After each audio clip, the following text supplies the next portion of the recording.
À quel point est-il difficile, pour des extraterrestres, de trouver la Terre?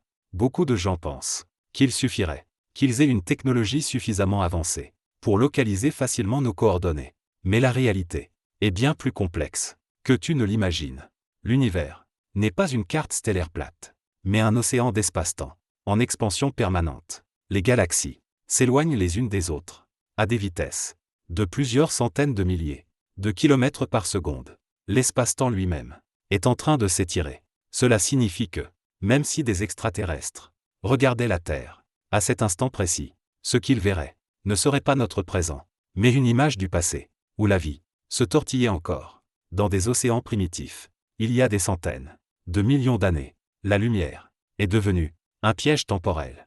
L'univers que nous voyons aujourd'hui n'est en réalité qu'une projection du passé. Plus inquiétant encore, à l'échelle de la structure cosmique, la position de la Terre est presque entièrement invisible. Nous sommes cachés à la périphérie du bras d'Orion, de la Voie lactée, une région marginale et discrète de la galaxie, à environ 26 000 années-lumière du centre galactique. Trouver la Terre parmi des centaines de milliards de galaxies, c'est comme chercher un grain de sable précis au milieu d'un désert. Tu pourrais demander, les extraterrestres ne pourraient-ils pas nous trouver grâce aux signaux que nous émettons?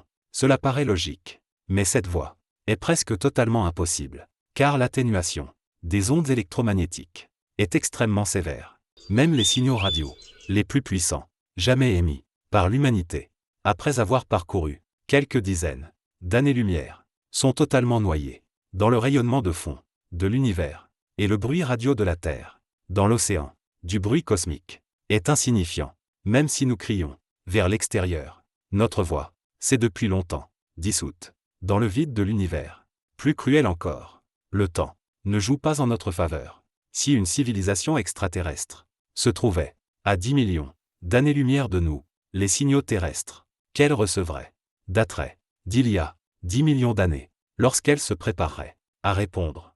La Terre pourrait déjà ne plus exister. L'immensité de l'univers anéantit presque toute possibilité de communication.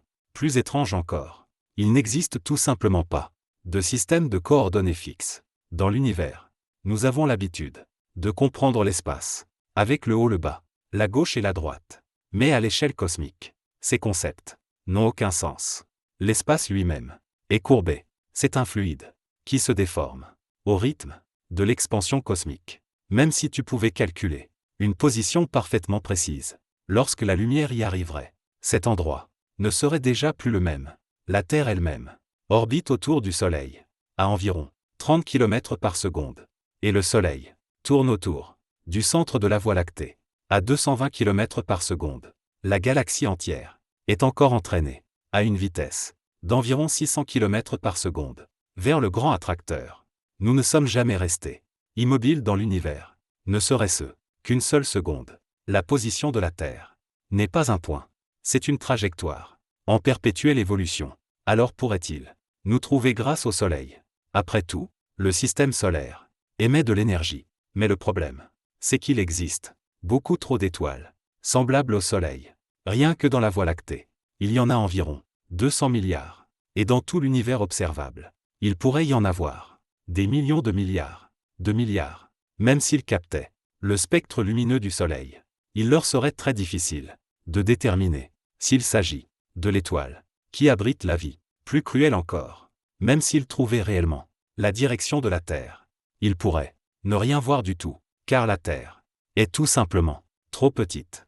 Même avec les télescopes les plus avancés, il est impossible de l'imager directement à plusieurs milliers d'années-lumière, à moins qu'ils ne disposent de technologies d'observation bien au-delà de ce que nous pouvons imaginer. Par exemple, analyser la composition de l'atmosphère grâce à la faible lumière réfléchie par une planète. Mais cela exige une résolution du signal d'une précision extrême.